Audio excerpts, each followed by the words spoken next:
नमस्कार विद्यार्थी मित्रांनो, सीईटी बाय ग्लोबल ऑनलाईन चॅनलवरती सर्वांचं मनपूर्वक स्वागत आहे. तर विद्यार्थी मित्रांनो, आजच्या व्हिडिओमध्ये आपण लॉजिकल रिझनिंग हा जो युनिट आहे, म्हणजे सगळ्यात जास्त वेटेज असणारे युनिट आहे. यामध्ये 2024च्या एक्झामिनेशनमध्ये विचारले गेलेले प्रश्न डिस्कस करणार आहोत, तेही पूर्ण स्पष्टीकरणासह.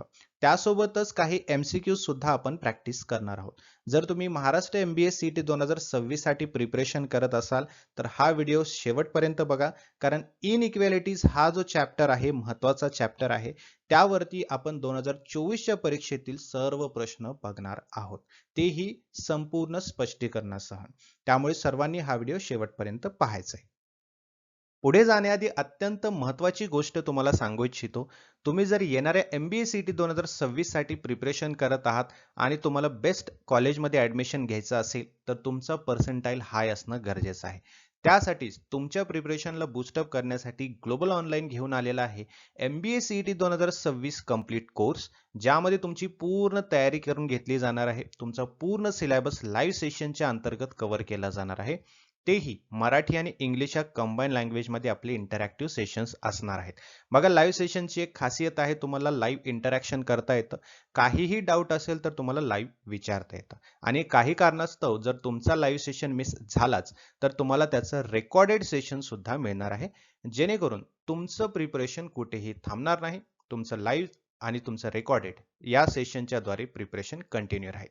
त्यासोबतच तुम्हाला टॉपिक वाईज MCQ सुद्धा मिळणार आहेत, जेणेकरून तुम्हाला प्रत्येक टॉपिकची व्यवस्थितपणे स्टडी करता येईल आणि स्ट्रॉंग करता येईल. फुल सिलेबस नोट सोबत फुल सिलेबस मॉक टेस्ट सुद्धा तुम्हाला प्रोव्हाइड केले जातील, जेणेकरून तुम्हाला एक्झॅक्टली लाईव्ह एक्झामिनेशनचा एक फील येणार आहे. त्यासोबतच नवीन नवीन MCQचं PDF देखील तुम्हाला शेअर केलं जाईल, जेणेकरून तुम्हाला जास्तीत जास्त प्रॅक्टिस करता येईल आणि तुमचा कॉन्फिडन्स बिल्डअप करता येईल. तर आपल्या या कोर्सची बॅच जी आहे, न्यू इयर बॅच 1 जानेवारीपासून सुरू होत आहे. ही बॅच तुम्हाला जॉईन करायची आहे जर तुम्हाला बेस्ट कॉलेजमध्ये MBA करायचं असेल तर. तर या दिलेल्या नंबरवरती WhatsApp मेसेज करा, आजच मेसेज करा आणि ही बॅच जॉईन करा. किंवा सोप्या पद्धतीमध्ये करायचं असेल तर ग्लोबल ऑनलाईनचं ॲप्लिकेशन डाउनलोड करा. या ॲप्लिकेशनच्या थ्रू सुद्धा तुम्हाला ही बॅच जॉईन करता येईल. बघा, प्ले स्टोअरवरती जायचं आहे, ग्लोबल ऑनलाईन सर्च करायचं आहे, असं ॲप्लिकेशन तुम्हाला त्या ठिकाणी दिसेल. इन्स्टॉल करायचं आहे. ओपन केल्यानंतर ॲप्लिकेशन अशा प्रकारे तुम्हाला दिसेल. ॲप्लिकेशन ओपन केल्यानंतर या डॅशबोर्डवरती खाली बघायचं आहे, स्टोअर सेक्शन तुम्हाला दिसेल. या स्टोअर सेक्शनमध्ये गेल्यानंतर एक सर्च बॉक्स दिसेल.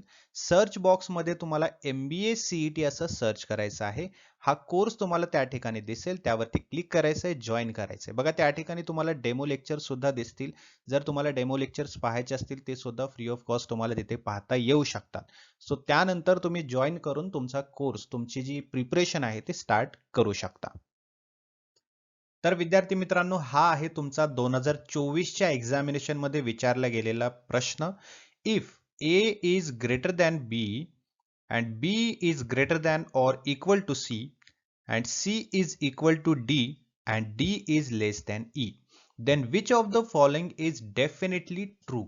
आता प्रश्न काय बघा, इथे काय सांगितले, A हा B पेक्षा मोठा आहे आणि B हा त्यापेक्षा म्हणजे C पेक्षा मोठा आहे किंवा C च्या इक्वल आहे. C आणि D इक्वल आहेत आणि D हा E पेक्षा लहान आहे. आता या ठिकाणी काय होतं बघा, A आणि B आणि C इथपर्यंत आपल्याला कंटिन्युअस रिलेशन दिसत आहे, बरोबर आहे. तिथेच आता C आणि D च्या मध्ये काय झालेलं आहे, की आता तो कंटिन्युअस असलेला संबंध तुटतो. म्हणजे जेव्हा चिन्हाची अदलाबदल होते, चिन्ह बदलतो, तेव्हा तिथे रिलेशन कंटिन्युअस असलेलं थांबतं. ठीक आहे. मग त्याचाच अर्थ काय, की आता A आणि D चं किंवा A आणि E चं है ना, डायरेक्ट रिलेशन राहणार नाही. आलं लक्षात? किंवा बी आणि ई चं सुद्धा डायरेक्ट रिलेशन राहणार नाही. ठीक आहे. आता आपण ABC पर्यंत सांगू शकतो, पण त्याच्या पुढे आपल्याला आता ऑप्शन्स कडे बघावं लागतं. ठीक आहे. आता ऑप्शन्स व्यवस्थित बघितलं तर आपल्याला समजेल. काय विचारलंय? A is greater than C. तर हे बरोबर आहे, कारण A is greater than B आहे आणि B is greater than C आहे. तर obviously A is greater than C च असणार आहे. ठीक आहे, हे बरोबर आहे. B is less than E. आता B आणि E चं डायरेक्ट रिलेशन आपल्याला इथं दाखवलेलं नाहीये. ठीक आहे, कारण इथं C आणि D इक्वल आहेत आणि D हे लेस दॅन E आहे, परंतु B to E directly relation आपल्याला दिसत नाहीये. ठीक आहे, त्यामुळे B सुद्धा काय आहे, की B आणि E चं रिलेशन आपण डिटरमाइन करू शकत नाही. त्यानंतर C बघा, C काय म्हणतोय, की D is greater than B. ठीक आहे, D हा बी पेक्षा मोठा आहे? नाही, कारण बी आणि सी, बी हा ग्रेटर दॅन सी आहे, म्हणजे बी हा सी पेक्षा मोठा आहे आणि सी आणि डी हे एकच आहेत म्हणजे इक्वल आहेत. ऑब्व्हियसली बी हा डी पेक्षा पण आणि सी पेक्षा पण मोठाच असणार आहे. ठीक आहे, बट इथे काय दिलंय, डी हा बी पेक्षा मोठा आहे, त्यामुळे हे सुद्धा चुकतो आहे. आणि सी आणि ई, सी आणि डी हे इक्वल आहेत, परंतु ई हा डी पेक्षा मोठा आहे. मग सी आणि डी इक्वल असल्यामुळे है ना, डी हा ई पेक्षा पण लहान आहे, तर सी हा ई पेक्षा सुद्धा लहानच असणार आहे. त्यामुळे डी सुद्धा इथं चुकतो आहे. त्यामुळे ऑप्शन ए आपला एक्झॅक्टली करेक्ट येतोय.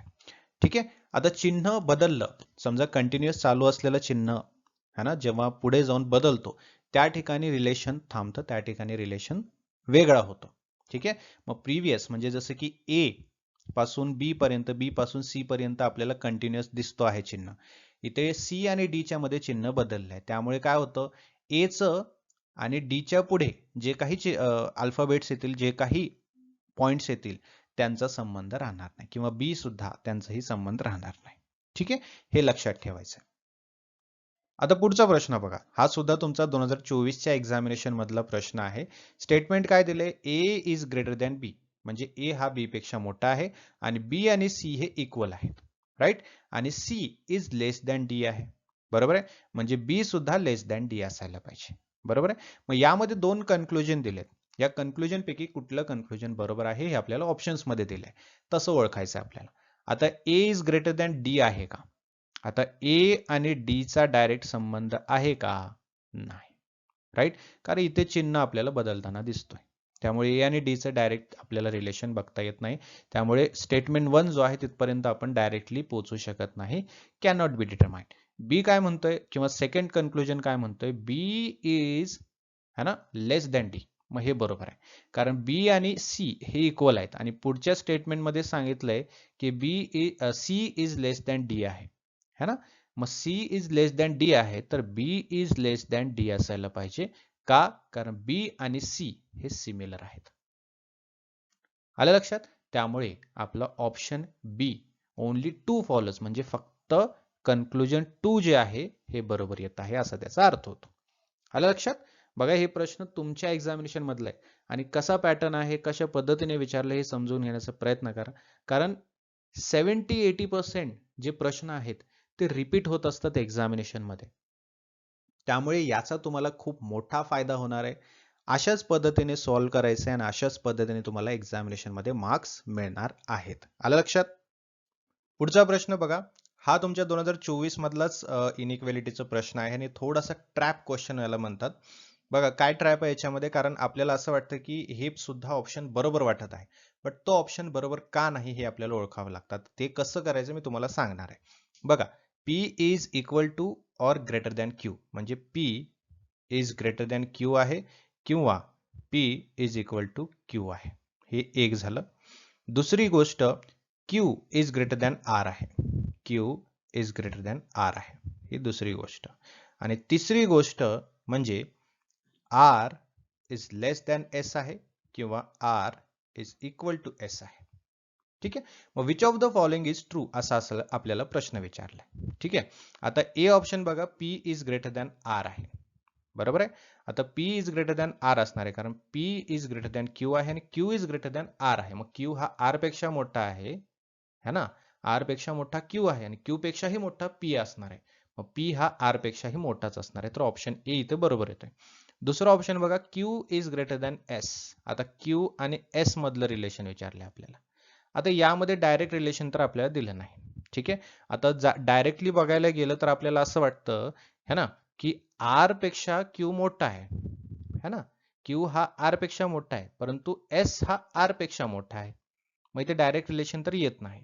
बट समजा आपण असं केलं, Q, R आणि S, राईट, आपण काय केलं, समजा Q जो आहे त्याला म्हटलं 6, ह्याला म्हटलं 5 आणि ह्याला दिला 10 चा आकडा, राईट, मग Q is greater than R म्हटलं, बरोबर आहे, मग 6 इज ग्रेटर दॅन 5 हे बरोबर येतं, बरोबर आहे ना. दुसरी गोष्ट, R है ना इज लेस दॅन किंवा इक्वल टू S म्हटलं तर काय आलं पाहिजे, 5 इज ग्रेटर लेस दॅन 10 असं म्हटलं पाहिजे, मग हेही बरोबर येतं. बरोबर आहे ना. मग त्याच ठिकाणी बी ऑप्शन बघा, बी ऑप्शन काय आहे, Q is greater than S. मग क्यू ची संख्या काय आहे, 6 आहे, है ना. Is greater than or equal to 10 म्हटलं तर बरोबर येईल का, नाही, हे चुकतं इथं. त्यामुळे मॅथमॅटिकल पद्धतीने बघायला गेलं तर बी ऑप्शन इथं चुकतो. ठीक आहे. तिसरा ऑप्शन बघा, C, S is greater than P, बरोबर आहे का, नाही. इथे एस हा आर पेक्षाही आर जो आहे हा काय आहे, एस पेक्षा लहान आहे, है ना. आणि क्यू हा आर पेक्षा मोठा आहे आणि पी हा क्यू पेक्षाही मोठा आहे. त्यामुळे सी ऑप्शन सुद्धा इथं चुकतोय आपला. आणि आर, है ना, म्हणजे D option, R is greater than Q, हे तर इथे आपल्याला डायरेक्टली दिसतंय, है ना, हे चुकीचं आहे. त्यामुळे ओनली ऑप्शन ए इथे बरोबर आपल्याला मिळतो आहे. आलं लक्षात. सो हा ट्रॅप क्वेश्चन असू शकतो, कारण आपल्याला बी सुद्धा बरोबर वाटतंय, है ना. आता बी चा कसं करायचं, असं मॅथमॅटिकल पद्धतीने आपल्याला सोडवून घ्यायचं. आलं लक्षात. तेव्हा आपल्याला सोल्युशन मिळतं आणि आपण डायरेक्टली उत्तरापर्यंत पोहोचू शकतो.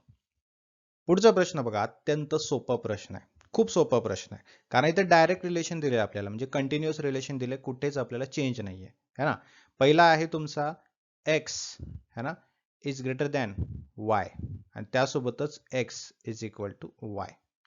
दुसरा आहे y is greater than z. ठीक आहे. y is greater than z, म्हणजे z हा y पेक्षाही x पेक्षाही मोठा आहे. आलं लक्षात, हे लक्षात घ्या. आता कन्क्लुजन बघा, दोन दिलेत, x is less than z, म्हणजे x हा z पेक्षा लहान आहे का, बरोबर आहे. बरोबर आहे ना, कारण z हा सगळ्यात मोठा आहे. आणि y हा x पेक्षा मोठा आहे का, yes. x is less than y आहे, म्हणजे x हा y पेक्षा लहान आहे, म्हणजेच y हा x पेक्षा मोठा आहे, असाच अर्थ होतो ना. मग दुसरं कन्क्लुजन सुद्धा बरोबर आहे. ऑप्शन्स बघा, ओनली 1 आहे का, नाही. ओनली 2 आहे का, नाही. बोथ फॉलो आहे का, येस. नायदर फॉलोज आहे का, नाही. मग ऑप्शन सी इथे एक्झॅक्टली करेक्ट येतो आहे. ठीक आहे. आता पुढचा प्रश्न बघा, हा थोडासा ट्रॅप असू शकतो का, कारण नीट बघा प्रश्न काय विचारलाय. ठीक आहे. असं विचारलंय की m is greater than n. ठीक आहे. म्हणजे पहिला आपण काढूया, m is greater than n, बरोबर आहे. दुसरा आहे n is greater than o. ठीक आहे. तिसरा आहे o, है ना, इज ग्रेटर दॅन p किंवा o is equal to p. Right. आता नीट बघा प्रश्न काय विचारलाय, देन विच इज इनकरेक्ट, म्हणजे काय बरोबर नाही ऑप्शन पैकी हे विचारले. म्हणजे 3 ऑप्शन बरोबर आहेत आणि एक ऑप्शन चुकीचा आहे. तो एक ऑप्शन चुकीचा असलेला आपल्याला शोधायचा. ठीक आहे. आता m is greater than o दिलेला आहे, बघा बरोबर आहे का, m is greater than o बरोबर आहे, कारण m हा n पेक्षा मोठा आहे आणि n हा o पेक्षा मोठा आहे, तर ऑब्व्हियसली m हा o पेक्षा मोठा असणार आहे, बरोबर आहे. n is greater than or equal to p, n जो आहे हा p पेक्षा मोठा किंवा इक्वल टू p असायला पाहिजे, हे सुद्धा बरोबर आहे. आलं लक्षात. सी बघा, o is less than m. ठीक आहे. o is less than m आहे का, पहिल्याच ऑप्शन मध्ये आपण बघितलंय m is greater than o आहे. ठीक आहे. मग o is less than m आहे का, हे सुद्धा बरोबर आहे. ठीक आहे. आणि p is less than n आहे. p जो आहे, है ना, हा लेस दॅन काय आहे, n आहे. ठीक आहे. आता बघा याच्यामध्ये डी ऑप्शन एक्झॅक्टली बरोबर आहे, कारण p हा सगळ्यात शेवटी आहे, m हा सगळ्यात मोठा. बघा आपण आकृतीच्या वाईज बघितलं तर हा बघा m, ठीक आहे, हा n त्याच्यापेक्षा छोटा, हा o त्याच्यापेक्षा छोटा आणि p सगळ्यात छोटा असा आहे. मग आता p हा n पेक्षा मोठा आहे का, नाही, p हा n पेक्षा छोटा आहे. ठीक आहे. हे एक समजावं म्हणून मी तुम्हाला सांगितले आकृतीनुसार, कारण ग्रेटर दॅन म्हटलं तर मोठाच असणार आहे, बरोबर आहे. तर मोठा म्हणून मी आकृती मोठी काढलेली, फक्त तुम्हाला समजण्यासाठी. आलं लक्षात. सो हे आहेत तुमचे एक्झामिनेशन मधले प्रश्न, जे इनइक्वॅलिटीज वरती विचारले गेलेले आहेत. बघा फुकट मार्क आहेत, काही याच्यात अवघड नाहीये. ज्या पद्धतीने आपण सॉल्व्ह केले या सेशन मध्ये, त्याच पद्धतीने तुम्ही सॉल्व्ह करा, फुकट मार्क्स तुमचे मिळणार आहेत. आलं लक्षात. एक एक मार्क महत्वाचा आहे, प्रत्येक प्रश्न सोडवण्याचा प्रयत्न करा, कारण निगेटिव्ह मार्किंग याच्यामध्ये अजिबात नाहीये. आलं लक्षात. सो हे तुमच्यासाठी एक मोठा ऍडव्हान्टेज आहे. आता काही एमसीक्यूज आपण सॉल्व्ह करूया. ठीक आहे. जे की एक्झामिनेशन मधले नाहीयेत, हे ग्लोबल ऑनलाईनच्या आपल्या चॅनलवरती आपण तुमच्या प्रॅक्टिससाठी घेतलेले आहेत. बघा, if A is greater than B, B is equal to C, then relation between A and C. ठीक आहे. ए हा बी पेक्षा मोठा आहे आणि बी आणि सी इक्वल आहेत. मग ए आणि सी चं रिलेशन काय आहे, ठीक आहे, असं विचारलंय. तर ऑप्शन बी आपल्याला सरळ सरळ दिसतोय. का?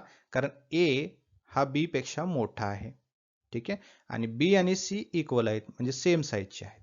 मग ए हा बी आणि सी दोन्हीपेक्षा मोठा आहे ना. मग ए ऑप्शन काय म्हणतो, ए इज लेस दॅन सी, चुकीचं आहे, कारण ए हा मोठा आहे सगळ्यात. सी ऑप्शन काय म्हणतो, ए आणि सी बरोबर आहेत, नाही, हे सुद्धा चुकीचं आहे. सी आणि बी बरोबर आहेत, ए आणि सी बरोबर नाही आहेत, ठीक आहे. कॅन नॉट बी डिटरमाइन आहे का, नाही, हे सुद्धा असू शकत नाही, कारण ए ऑप्शन, आपला बी ऑप्शन जो आहे तो आपल्याला सरळ सरळ दिसतोय की ए हा सी पेक्षा मोठा आहे. आलं लक्षात? पुढचा प्रश्न, P is greater than or equal to Q and Q is greater than R, then म्हणजे ऑप्शन पैकी काय असेल, ठीक आहे. P is less than R आहे का, नाही, कारण P हा Q पेक्षा मोठा आहे आणि Q R पेक्षा मोठा आहे. मग P हा सगळ्यात मोठा आहे. आलं लक्षात? मग P हा R पेक्षा लहान नाही, R पेक्षा मोठा आहे, त्यामुळे हा चुकतोय. P is equal to R आहे का, हे असू शकतं का, नाही.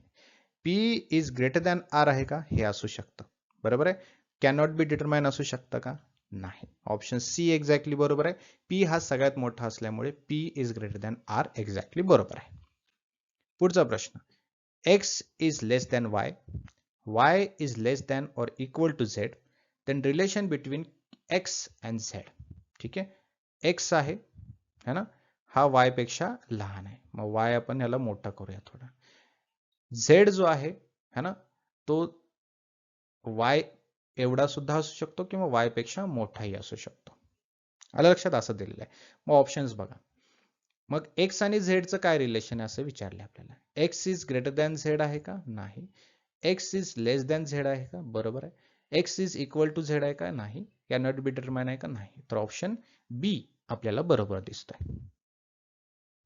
पुढचा प्रश्न बघा, L is greater than M आहे, ठीक आहे.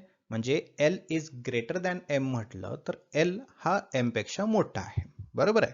म्हणजेच L is greater than M आहे, त्यासोबतच L is equal to M सुद्धा आहे. का असं आहे, कारण तिथं चिन्हच तसं दिलेलं आपल्याला. याचा अर्थ काय आहे, इज ग्रेटर दॅन किंवा इक्वल टू, ठीक आहे. त्यानंतर M is greater than or equal to N, म्हणजे M हा N पेक्षा मोठा आहे किंवा M is equal to N आहे, ठीक आहे. आणि N जो आहे इज ग्रेटर दॅन O आहे. Then relation between L and O, म्हणजे L आणि O याच्यामधलं रिलेशन काय आहे असं विचारलंय. L is less than O आहे का, ठीक आहे, किंवा O is greater than L आहे का, किंवा L इज ग्रेटर दॅन किंवा इक्वल टू O आहे का, की कॅन नॉट बी डिटरमाइन आहे. तर ऑप्शन सी इथे करेक्ट आहे. L is greater than O आहे. का? कारण L हा M पेक्षा मोठा आहे, M हा N पेक्षा मोठा आहे आणि N हा O पेक्षा मोठा आहे, म्हणजे O हा सगळ्यात लहान असणार आहे, बरोबर आहे. O हा सगळ्यात लहान असणार आहे. मग L हा O पेक्षा मोठा असू शकतो का, नाही. ऑप्शन ए चुकतो आहे. O हा L पेक्षा मोठा आहे का, नाही, हे सुद्धा चुकतो आहे, ठीक आहे. L हा O पेक्षा मोठा आहे का, हे बरोबर आहे. कॅन नॉट बी डिटरमाइन येणारच नाही, कारण राईट आन्सर आपल्याला मिळालेला आहे, ठीक आहे. पुढचा प्रश्न बघा, याचं उत्तर तुम्हाला द्यायचंय, ठीक आहे. पुढच्या सेशन मध्ये मी त्याचं उत्तर सांगेलच, पण तुम्हाला कमेंट बॉक्स मध्ये अगोदर याचं उत्तर मला सांगायचंय. मी पुढच्या सेशन मध्ये ज्यांनी ज्यांनी राईट आन्सर दिले त्यांचं नाव घेणार आहे.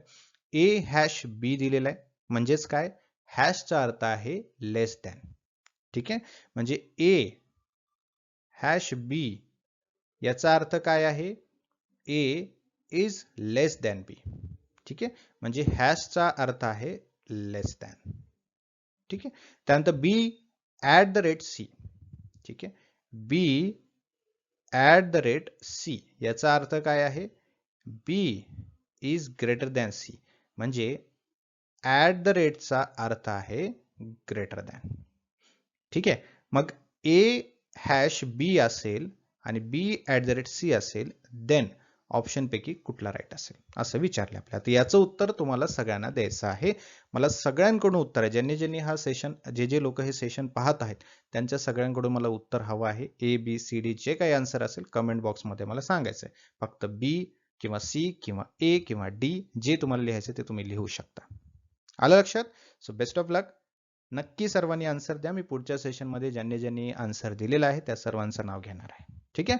आणखीन काही डाऊट असेल एक्झामिनेशन बद्दल, सिलेबस बद्दल, चॅप्टर्स बद्दल, तर कमेंट बॉक्समध्ये मला विचारू शकता. नेक्स्ट सेशनमध्ये त्याचं सोल्युशन तुम्हाला देईन. आलं लक्षात? चलो, thank you so much. Have a great day.